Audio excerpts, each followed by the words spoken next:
বন্ধুরা, আমাদের দক্ষিণ দিনাজপুরের যতগুলো প্রাচীন মন্দির রয়েছে, বলা যেতে পারে প্রাচীন শিব মন্দির রয়েছে, তার মধ্যে উল্লেখযোগ্য বা সবচেয়ে প্রাচীন হলো গঙ্গারামপুরের শিববাড়ির বিরূপাক্ষ বা বানেশ্বর ধাম।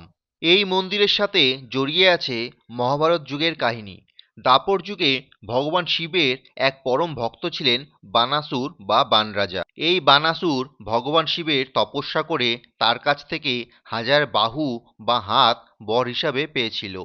ভগবান শিব বানাসুরের তপস্যায় সন্তুষ্ট হয়ে তাকে মানসপুত্র হিসাবে গ্রহণ করে। দাপর যুগের সেই শক্তিশালী অসুর রাজা বানাসুরই ভগবান শিবের উদ্দেশ্যে পুনর্ভবা নদীর তীরে এই মন্দিরটি প্রতিষ্ঠা করেছিলেন। মধ্যযুগে ভারতবর্ষে ইসলামী আক্রমণ ঘটলে এই মন্দিরটিও আক্রমণ থেকে রক্ষা পায়নি। মন্দির চত্বরে আজও প্রাচীন মন্দিরের ধ্বংসাবশেষ লক্ষ্য করা যায়।